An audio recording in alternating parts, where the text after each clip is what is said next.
You take a seed, you plant it, you grow it, you dry it, you roll it, you smoke it, and it goes down smooth. Hey! Spanning the globe to bring you the latest developments in medical cannabis, adult marijuana, industrial hemp, and spiritual ganja. It's time for the Marijuana Agenda with Russ Belville. Now, here's your host, Russ Belville. Good day, tokers and tokettes and non-toking lovers of liberty. It is Tuesday, May 16th, 2017, and it's got to be 420 somewhere in the world. Welcome to the program. We've got plenty to get to today, including our Sensible Future segment coming up with Students for Sensible Drug Policy. We'll be speaking with Tyler Williams. He's their outreach coordinator. We'll learn all about the global scope of SSDP, plus some of their signature programs like the 911 Good Samaritan laws that they are pushing for.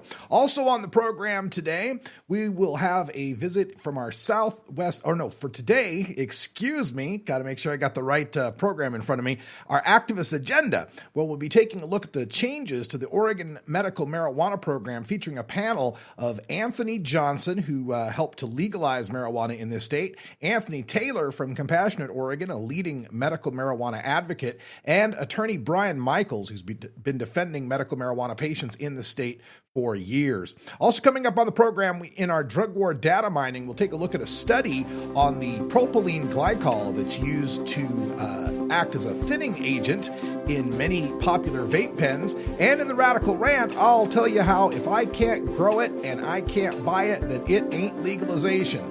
But first, we start things off with the cannabis headline news, and we'll tell you all about the proposed legalization in the state of New Jersey. Stick around, we're back in 2. You're listening to the Marijuana Agenda with Russ Belville. Looking for the 420 friendliest way to visit beautiful legal Potland, Oregon? I'm Lori Duckworth, inviting you to come stay with us at Delta 9 House and Studios. You get your own private room with queen bed and access to our high-speed Wi-Fi, premium entertainment system, and more. We'll even cook you breakfast. Look us up on Facebook at Delta 9 House. That's facebook.com/Delta9House. Delta 9 House is booked through Airbnb and licensed by the City of Portland. This is Cannabis Facts from Robert Platshorn's thesilvertour.org. Supported by our donors and Hemp Inc., poised to lead America's hemp revolution at hempinc.com. In 1937, the second most prescribed medicine, marijuana, was banned. It wasn't about marijuana. The paper, oil, and chemical industries lobbied to end hemp farming. No longer labor-intensive, an acre of hemp produced more quality paper than 4 acres of trees. Plastics and fibers could be produced from a plant. Hemp can even produce 10 times the energy of today's ethanol. As marijuana prohibition ends, many states now allow farmers to again grow hemp. This was Cannabis Facts from thesilvertour.org, an educational nonprofit supported by our donors and Hemp Inc., a public company poised to process America's hemp crop at hempinc.com. The Marijuana Agenda. Like the liberal agenda, but with profits. Ka-ching.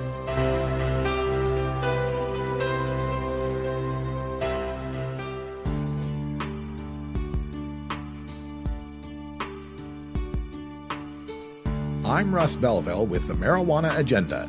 Join me every 2 weeks for Cannabis Q&A with Dr. Mitch Earlywine from the Burning Issues podcast on CannabisRadio.com. Learn more at mjagenda.com/about.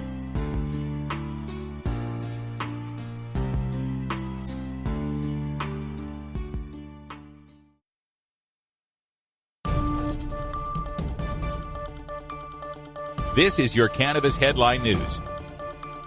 Brought to you by MarijuanaMoment.net, the complete source for all your marijuana news in one morning newsletter from Marijuana Majority Founder Tom Angel. Subscribe today for free at MarijuanaMoment.net. This is your Cannabis Headline News for Tuesday, May 16th, 2017. I'm Russ Belville. Massroot's Tom Angel reports on Monday, New Jersey State Senator Nicholas Scutari, a Democrat, filed a bill that would legalize, regulate, and tax marijuana. The senator previously authored the law that created New Jersey's medical cannabis program. Under his new bill, the possession and use of marijuana would be legal for adults over 21. The state would issue business licenses to cultivate, manufacture, and sell marijuana. Concentrates and infused products would also be allowed. But home cultivation would not be legal, a concession Scutari says he made to garner more support from colleagues in the legislature. Regulators would be directed to adhere to goals for licensing minority-owned and women-owned businesses in an effort to avoid disparities that have persisted in other states with legalization.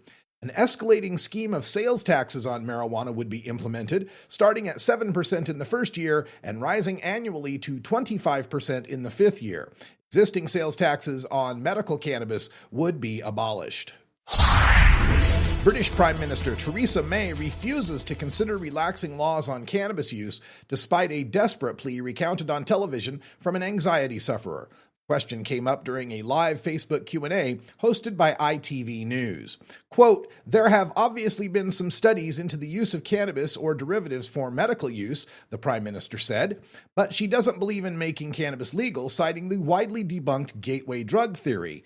Quote, "It can also, of course, lead to people going on to harder drugs," she explained, telling the anecdote of twin boys who, quote, "both started on cannabis when they were at school and went on to heroin," end quote, ending in the suicide of one of the twins.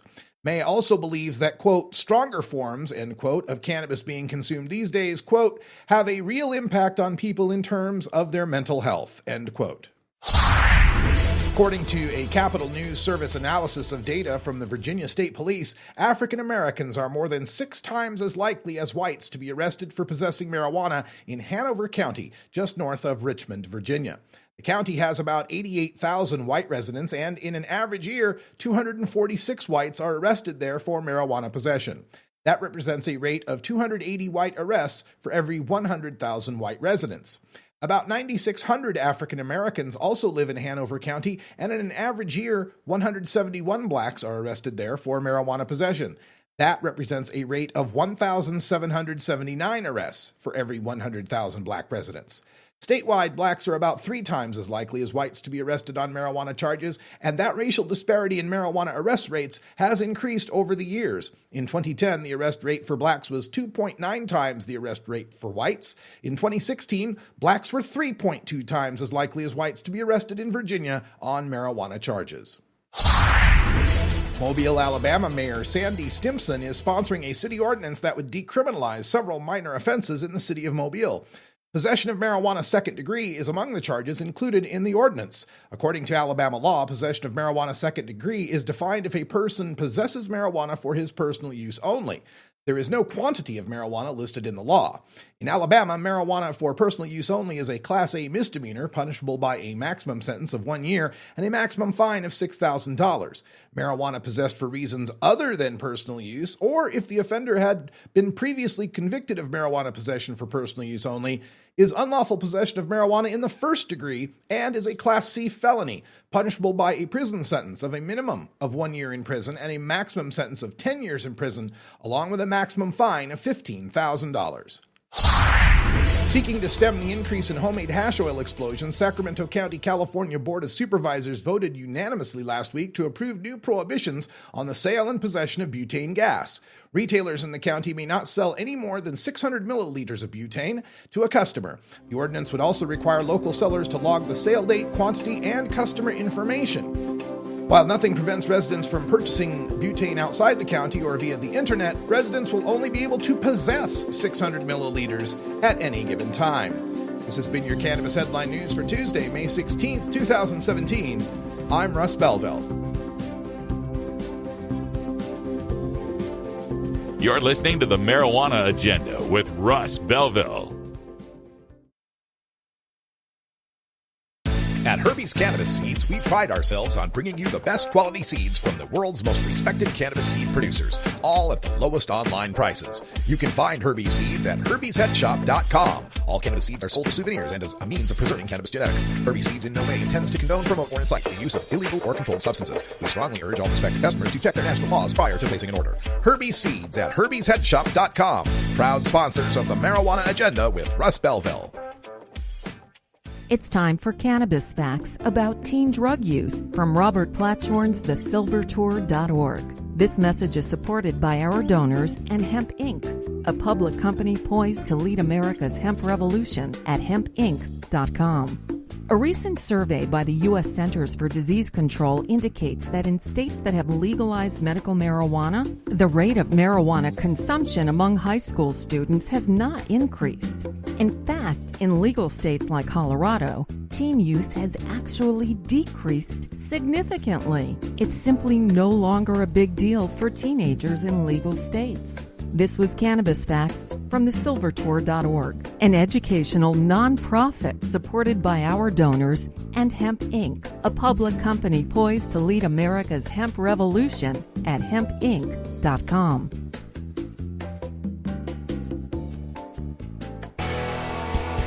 The marijuana agenda, like the conservative agenda, minus the hypocrisy.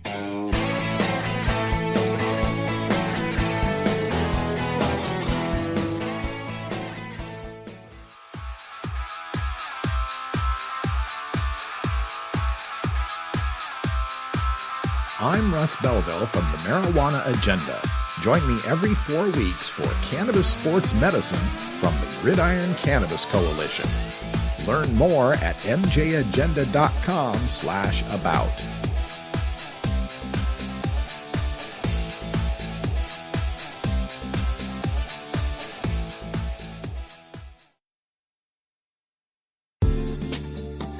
This is A Sensible Future, brought to you by Students for Sensible Drug Policy at SSDP.org. Drug policy is an issue that primarily affects the young, both in terms of use and legal prosecution. SSDP believes in honest education about drugs and advocates for harm reduction policies to protect young adults and society at large. We speak with another dedicated activist from SSDP, working toward a sensible future. Welcome, everyone, to A Sensible Future, the podcast for students for sensible drug policy. I'm Russ Belville. Joining us today on the program, we have Tyler Williams. He's the outreach coordinator for SSDP. And Tyler, welcome to the program. Hey, thanks for having me, Russ. SSDP, such a great organization, building brand new activists out of college students all across the United States and around the world. As outreach coordinator, you've got your thumb on the pulse of what's happening with SSDP. Give us a picture for people that are unfamiliar with the organization of just how much SSDP is spread through America and the rest of the world. Yeah, I'd love to. So right now, we're on about 300 campuses across 24 countries. And, you know, the bulk of those campuses are in the United States. We're in 44 states, but we are definitely, you know, a global organization. And we're in pretty much, I think we're on every single continent in the world except for Antarctica. And, you know, you can't really fault us for that one. Yeah, no colleges in Antarctica yet? Yeah, no, I don't think for a while. I think we have to wait till the global warming really kicks in the high gear before that's reality. But anyways, yeah, we are global and worldwide. And, you know, the work and the scope of what our students are doing is like also just as varied, right? Because we're in so many different geographic places that have so many different, you know, policy needs and activism needs and education needs, right? Because like when you've got students in, you know, West Africa, some in East Africa, and then, you know, there's Europe and Australia and people in South America. And then, of course, you know, our folks, we have some chapters in China as well. So like the policies all look different. And even in the States, the things that my chapters do in Colorado are certainly significantly different than the things my chapters are doing in, say, Iowa. So it's really interesting to work with students from all over the place because one of the really great things about our model, and the thing that keeps me invested and working with SSDP, it's one of the reasons that I came to it and stayed with it, is we really give a lot of autonomy to our chapters. We are by no means like a top-down organization. I tell all my chapter leaders, like, they're my boss and not the other way around. Like, I'm not their boss or anything, right? Like, I'm just here to help. And so because of that, our students work on the things that they care about and that are close to their communities. And so, I've got students working on literally every facet of drug policy reform that I could possibly name. It's really, it's really a singular experience. I don't work with any of the international chapters. I am familiar with some of their work, but I think it's really worthwhile to mention that my coworker who does my job, but for the international chapters, Jake Agliata, really took our international program, there was a time, maybe 2-3 years ago, where we were considering just dropping international chapters altogether because it just wasn't working for us. Jake came on staff, took it on as a personal project, and now our growth outside of the U.S. is like far surpassing, the rate of growth is far surpassing our rate of growth inside the United States. And it's amazing. The work that he's done building up those relationships and making us into a global organization is really phenomenal. So, I can always talk a little bit about what we're doing there, but the regions that I'm responsible for are the Midwest, Mountain, and Heartland regions, which is, I would tell people, it's the upper half of the country without any coastline.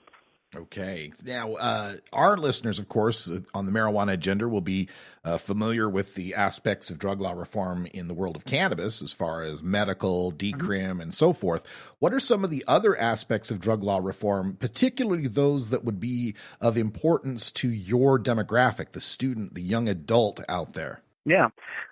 So one of our biggest campaigns, I think kind of like our bread and butter, is our Good Samaritan medical amnesty policies.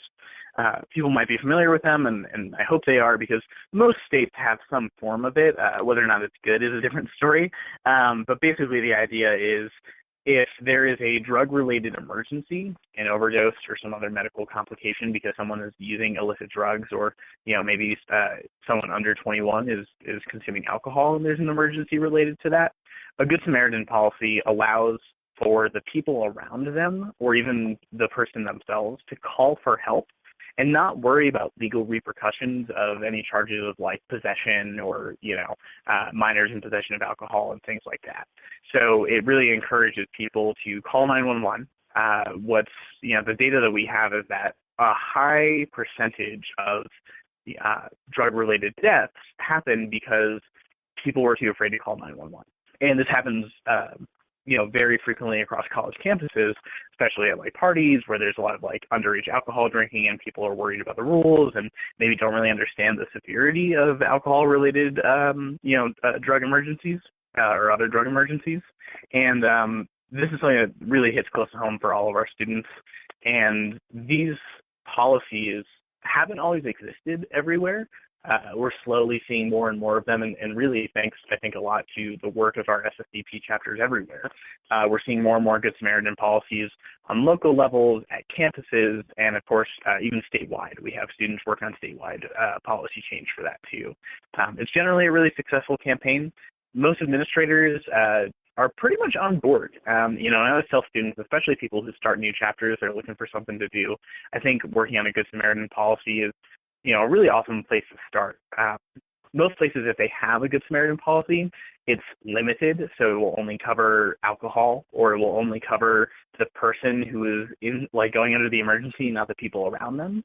So, even if you're in a place that has something there, there's almost always a way it can be improved. And, in an ideal scenario, if someone calls for help, no one involved gets in trouble no matter what. We want to remove all the barriers to calling 911 for people who are having medical emergencies. And that's, point blank, that's how it works.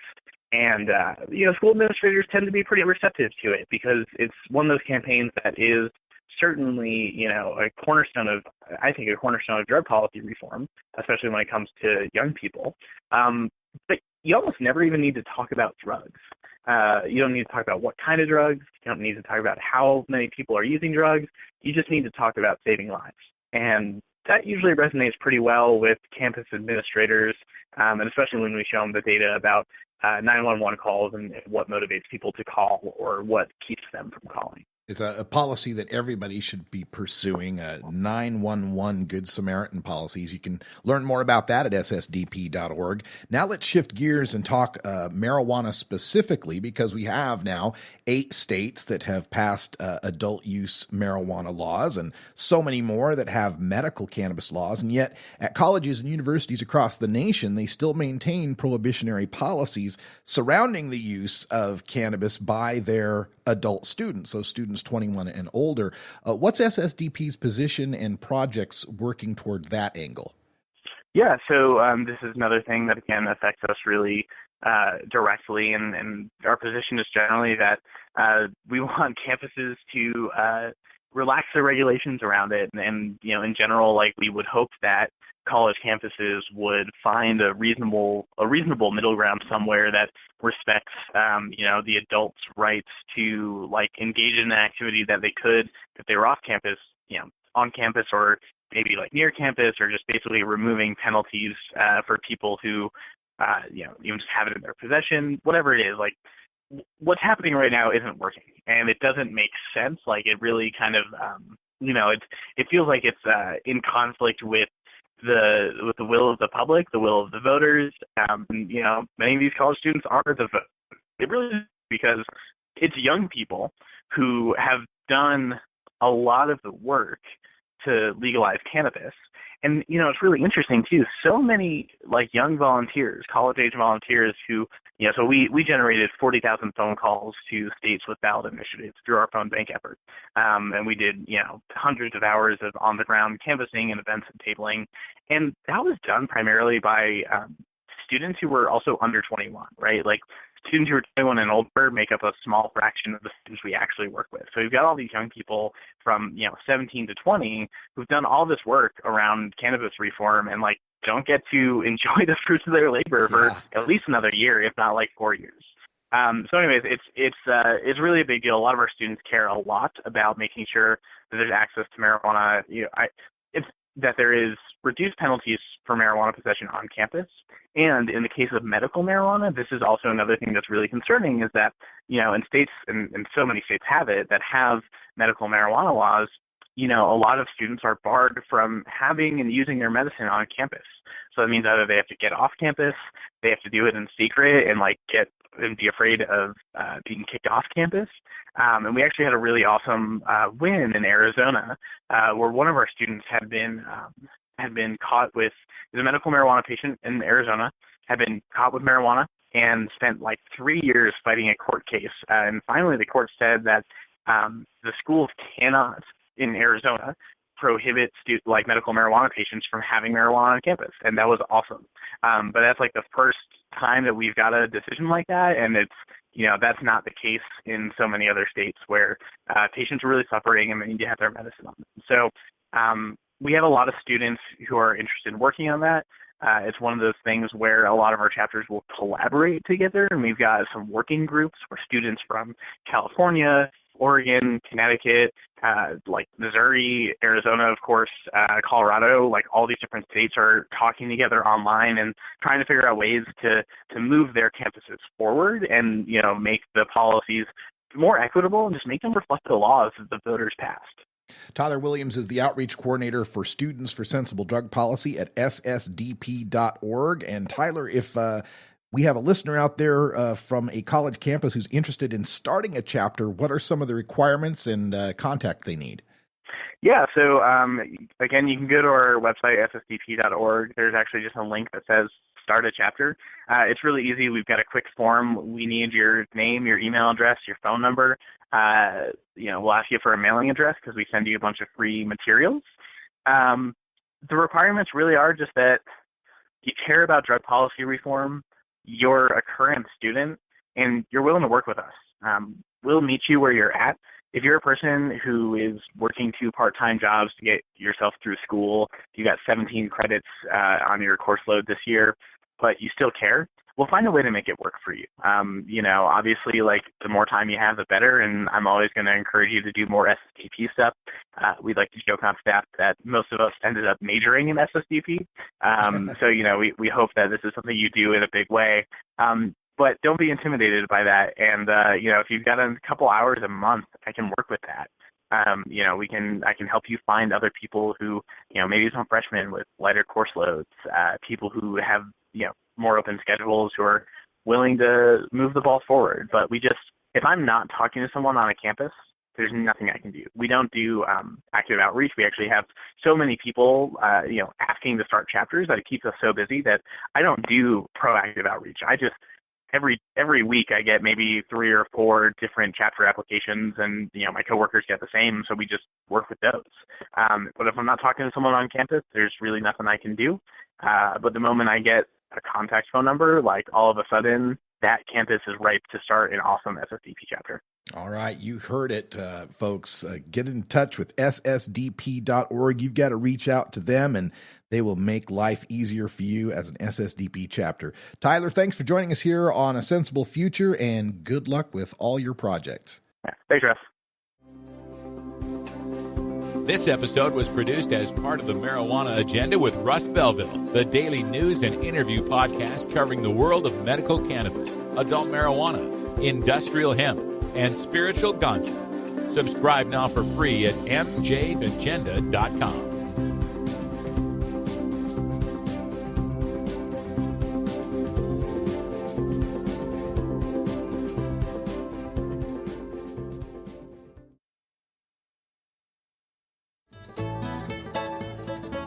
New beginner guitars and banjos are often constructed much better than ones built before your time. Why struggle? Get a new instrument or fix the old one. The trusted professionals at the Fingerboard Extension will evaluate your instrument for free. Repairs are priced for people who work for a living. Stop by the Fingerboard Extension downtown Corvallis at 120 Northwest 2nd Street today, or check out its inventory on the web at fingerboardextension.com. Hey, this is Willie Nelson for Normal. And I smoke pot and I like it a lot. I learned a long time ago that marijuana is a lot safer than alcohol. There's nothing wrong with the responsible use of marijuana by adults. It's time we stopped arresting and started respecting those who smoke marijuana responsibly. To learn what you can do to help, contact Normal at norml.org or call toll-free 888-67-NORMAL. The Marijuana Agenda, like the alcohol agenda.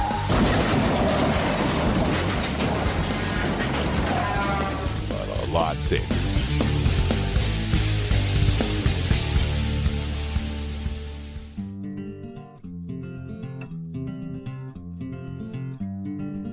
I'm Russ Belleville with the Marijuana Agenda. Join me every 4 weeks for Cultivator's Corner with Jorge Cervantes from marijuanagrowing.com. Learn more at mjagenda.com/about.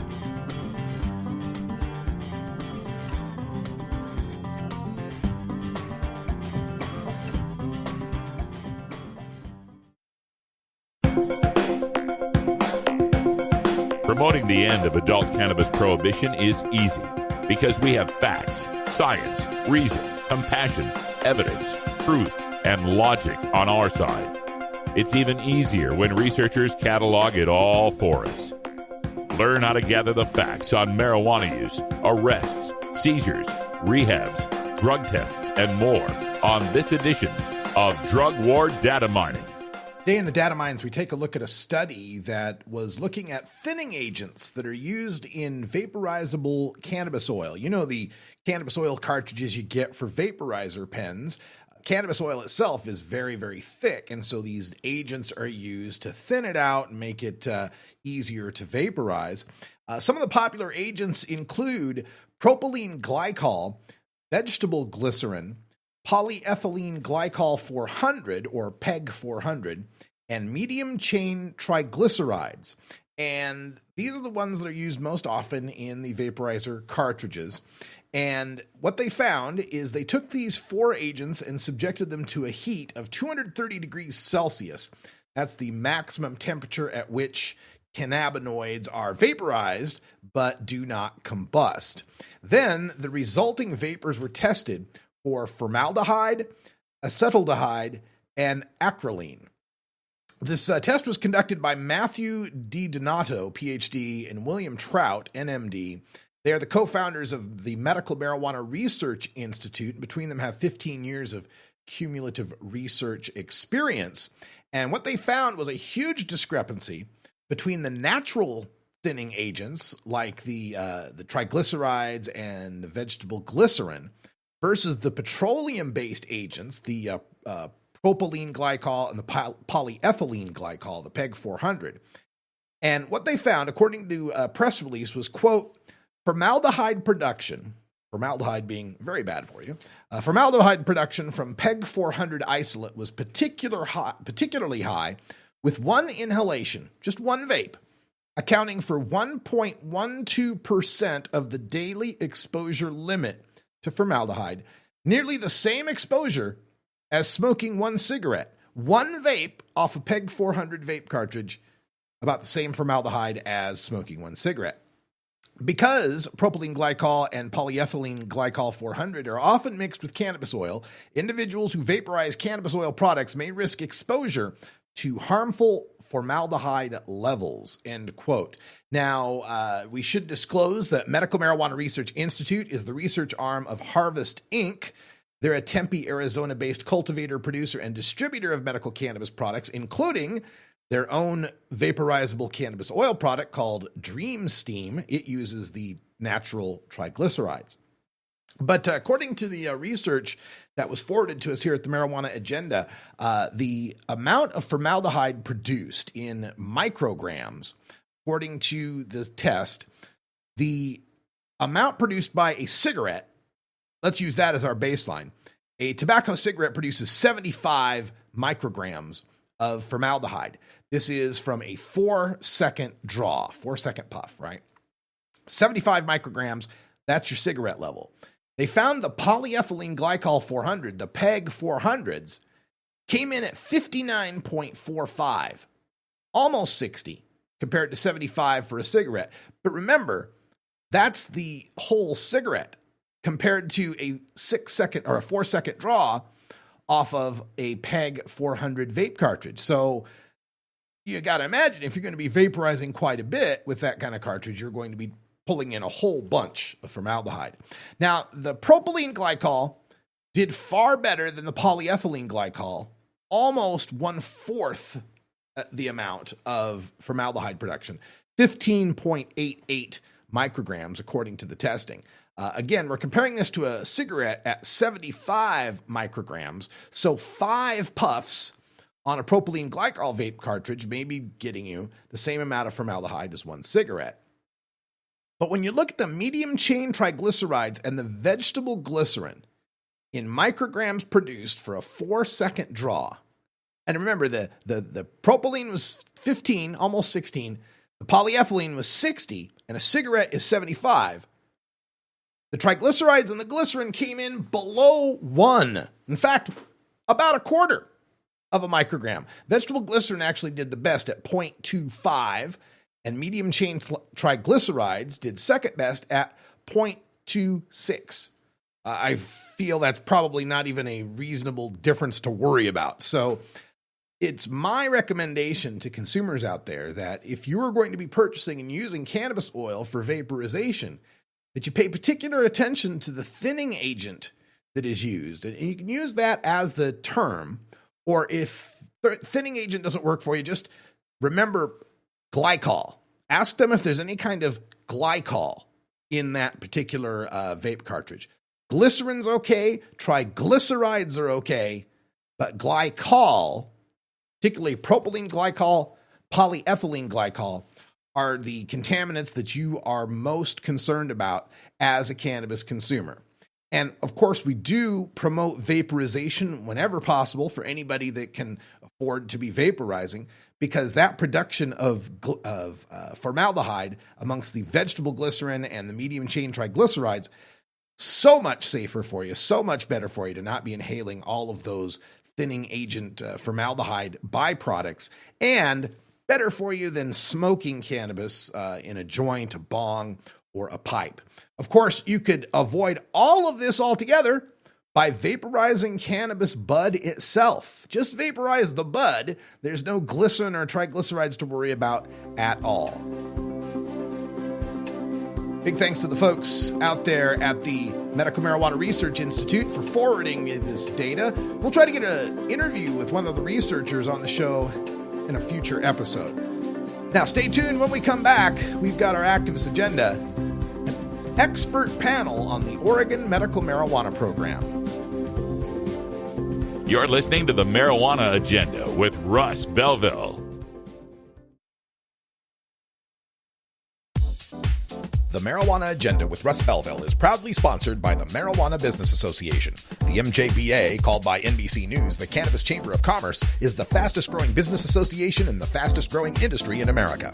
I've been working with the MJBA for years, and I personally invite you to join the MJBA. MJBA also publishes the popular MJ Headline News on Facebook and the MJNewsNetwork.com and Marijuana Channel 1 on YouTube. Visit MJBA.net for more details. Georgia. Hi, this is Willie Nelson. Alcohol prohibition didn't work in the 1920s, and marijuana prohibition isn't working today. It's time we stopped arresting responsible marijuana smokers. It's the fair thing to do. For more information, contact NORML, the National Organization for the Reform of Marijuana Laws. Call toll-free 888-67-NORML or visit their website at norml.org. The Marijuana Agenda. Like the pharmaceutical agenda, without all the side effects, overdose deaths, insurance. Side effects may include nausea, dry mouth, and constipation. Dry mouth, constipation, indigestion, and abdominal pain, which can occur without warning and may cause death.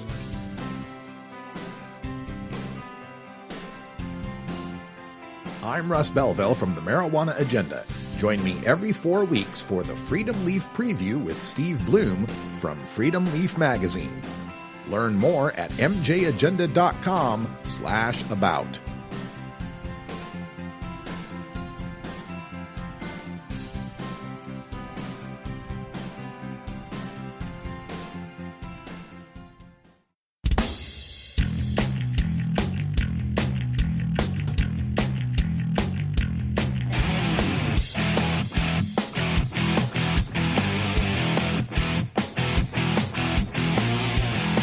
Activism begins with ACT. The Marijuana Agenda features the stories of hardworking grassroots activists working for an end to prohibition in today's activist agenda.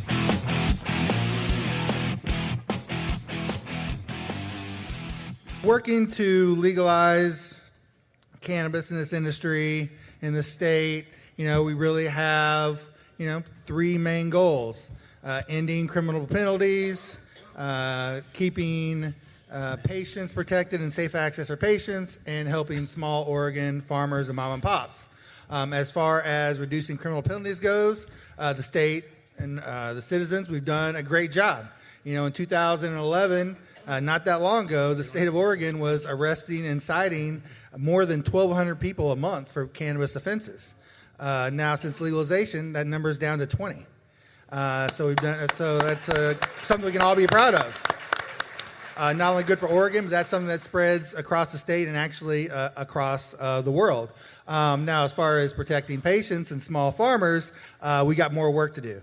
And me, myself, other activists, we're not going to stop fighting until patients are all protected, and that mom and pops here in Oregon who have been the foundation of the medical program, which has taken care of patients, were the backbone for legalization, and has really saved the state money by providing medical cannabis to patients. That it's cut down on prescription drug costs, cut down on the opiate crisis. They're really the foundation. So we got three great panelists who have all been fighting in various realms to help us. We do have a schedule change. If you look in your program, Lee Berger is moved to the distribution panel. But I will. It's a great honor to introduce. He's been redistributed. Yeah, he redistributed to the distribution panel, and But first up, I'd like to introduce Anthony Taylor. I'll introduce everybody on the panel, but Anthony Taylor, Director of Compassion in Oregon, really the leading lobbyist in the state, working to help patients, small farmers, all across the state. He was instrumental, really leading the effort to adding post-traumatic stress as a qualifying condition at the legislature. So a round of applause for that, for sure. And he'll give, as far as what the legislature is working and what's working on medical, he's the man that we all really turn to. Sitting next to him, replacing Lee, is Sandy Diesel.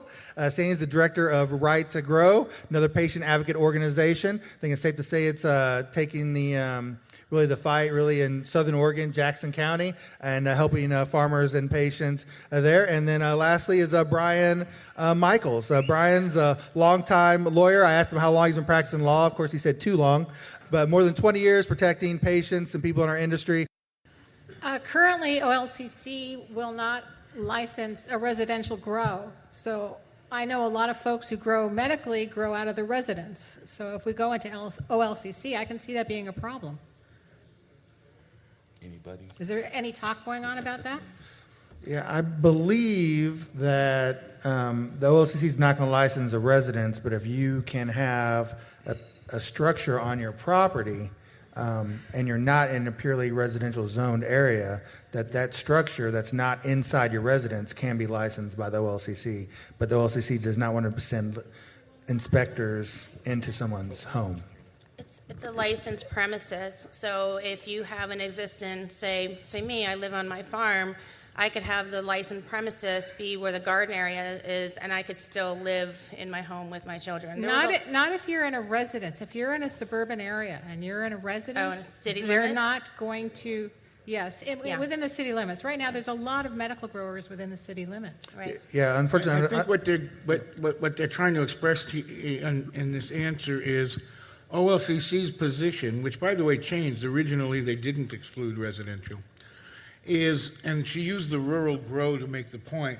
If you have a rural grow, you're not allowed to have any part of that grow operation from seed to sale, as it was, occur in your home. Because OLCC feels that they're not allowed to go into your home.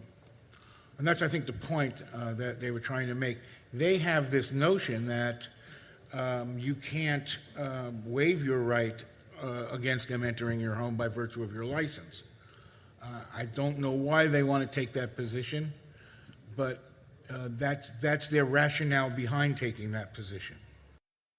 They can't use the urine against you in a criminal court unless you do the DRE. So if you can remember this simple mnemonic, which is always blow, always pee, never do a DRE. And there is no consequence for refusing to do a DRE. They don't tell you this. They just start doing it. And when they start taking your pulse, when they start taking your blood pressure and asking you to do funny little things after you've blown into the breathalyzer, that's your DRE. If you can remember to stop them, you don't lose your license, you don't have any consequences whatsoever for refusing to do a DRE. That's the only way you will not be arrested. And the thing is, the reason that you don't have to be under the influence is in Oregon, if you don't have a Dewey, it's your first Dewey, you can do a diversion. Anybody will take a diversion over trying to win a criminal case. Costs money, uncertainty. So in order to go into diversion, even though you have a great case, I've talked with clients, you look at the video, they're perfectly sober and straight. I had one with a cop when he was demonstrating how to do the heel and toe, slipped and almost fell. My guy did better than he did. Honest. But they know that everyone's going to take a diversion. In order to get into a diversion, you have to plead guilty. Click. Another notch to their statistics. This guy, a woman, pled guilty to Dewey. See, we got all these Deweys on the road. And marijuana Deweys. Marijuana is evil. It's making us dangerous. This is a little practical knowledge that you can have, because any one of you is vulnerable to getting a Dewey under marijuana because they know you're a medical marijuana card holder. Whether you're in the dispensary, whether you're producing, or whether you're a patient. So I give you that advice out of all context of this here today, so that maybe you'll walk away and next time one of you is involved in this horrible thing, and I've seen many of these, you'll remember always blow, always pee, never do a DRE. If you can remember that, you won't get arrested and you'll walk home. There's also issues on forfeiture, but I think my time is up. If you have questions about dogs who smell currency and they make like it's marijuana, I'll talk to you about that. But I think my time is up for now. Hopefully I give you something to think about when you get stopped on the road. What happened in 2015 is they limited plants. They enacted a very expensive grow site registration fee per patient rather than per address, and they started reporting. And those three things were responsible from taking from 2015, January 2015 to October of 2016, jacking those numbers, doubling them. They went from 7,000 and change to right now to 17,000 and change. And it's simply because people don't want to report, so they kicked their growers or their patients aside and said, we don't want to report, so you'll have to find another grower. And since a lot of people were in I don't want to report mode, they didn't do it. Or the grow site registration fee, which is $200 a patient now, has to be paid by the grower, not the patient. So that, muddled things up too. I expect to see this number continue to grow until we have a voluntary registry list of the growers that are willing to take on more patients. But even that's complicated because some of those people that are growing their 48 plants and they've got 8 patients, when they start, they're allowed to give their cannabis away and have more patients than the requisite 8 to get you to 48 plants. But that starts if anybody's trying to, eke out some kind of compensation for the compassionate care they're given, that eats into the amount of cannabis that's available for the market. And so that's not happening particularly. And I do expect this trend to continue until we have that voluntary list that patients can find their growers. Because there's lots of people out there right now. Anthony's wife, Sarah, is hooking up patients with growers, but it's getting tougher and tougher, and I don't see that changing really, especially if the legislature gets their way and limits the number of medical grows to a non-designated garden to 6 per household. What about the potential of medical growers getting access into the OLCC market, particularly those that have been, zoned out by their cities or counties? Any hope for that in the legislature? There's some hope that's beginning to come up over the horizon. The argument has been for a long time that the medical marijuana patients can't have access to the adult use market because they haven't securityed up. They haven't come into compliance with OLCC licensures. There's one bill, 2198, right now that brings everybody into metric seed to sale tracking, but the trade-off for that, and just a quick aside, I don't think metric is going to be that problematic for people growing 36 or 48 plants on the grower side. On the dispensary side, I don't think it's going to be a problem either because they're used to reporting already. So, where are we again?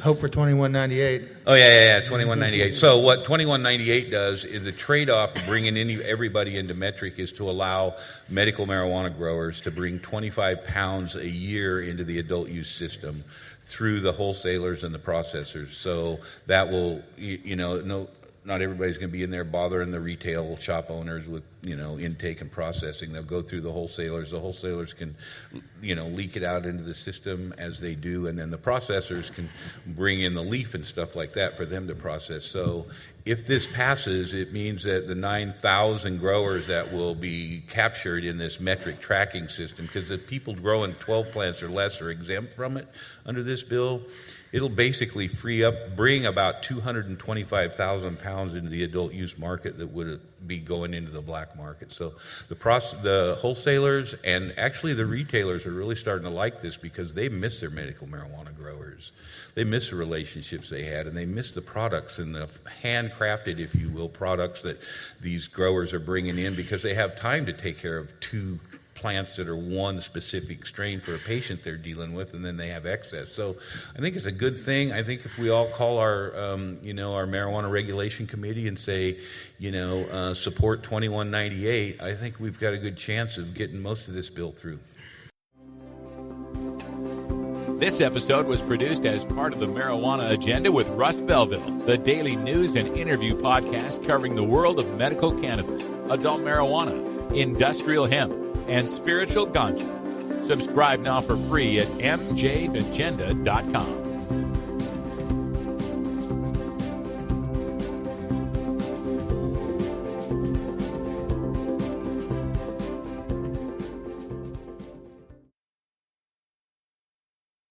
Hey everybody, it's Russ Belville from the Marijuana Agenda, inviting you to be like me and get your ink done at Lucky Horseshoe Tattoo, Fort Worth's most female-friendly, clean, sterile, awesome tattoo shop. Thomas and his crew are true artists who can design you a custom piece or use a design you bring in. Lucky Horseshoe also offers all styles of tattooing as well as piercings and all-around fun. In the DFW area, stop by Lucky Horseshoe Tattoo and tell them Radical Russ sent you. Trust me, it'll feel awesome. It's time for Cannabis Facts about Alzheimer's from Robert Platshorn's thesilvertour.org. This message is supported by our donors and Hemp Inc., a public company poised to lead America's hemp revolution at hempinc.com. A new Florida study in the journal Molecular and Cellular Neuroscience found that cannabis promotes the growth of healthy new brain tissue. It can slow the effects of Alzheimer's and may in fact be able to halt it entirely. A long-term study by Ohio State University's Professor Gary Wenk concludes that people who regularly use marijuana get Alzheimer's at a much lower rate than others. This was Cannabis Facts from thesilvertour.org, an educational nonprofit supported by our donors and Hemp Inc., a public company poised to lead America's hemp revolution at hempinc.com. The Marijuana Agenda, like the gay agenda, only with better music.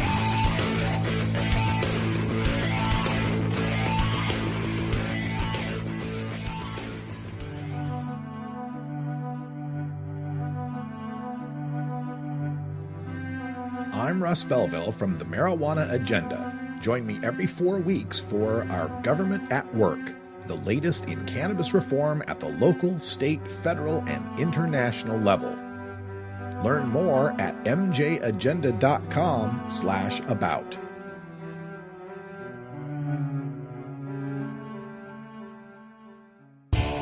Total war against public enemy number one. 10 federal criminal penalties for up to 1 ounce of marijuana. Marijuana is probably the most dangerous drug. Legalization is just another word for surrender. I experimented with marijuana and didn't inhale. This is not medicine. This is a Cheech and Chong show. Encourage people to use less drugs. I am ill. That was the point. I think it would be a mistake to legalize. Negative reports coming out of Colorado. Good people don't smoke marijuana. Radical Rant. You know, it's fascinating to me how the different states are approaching the popular idea of marijuana legalization. Now, most of the states to tackle it so far have recognized that it is wrong for the government to punish adults who cultivate, buy, sell, and consume cannabis for their own personal use. That's the case in California, Oregon, Alaska, Colorado, Maine, and Massachusetts so far, though they vary on how many cannabis plants and how much usable marijuana is personal.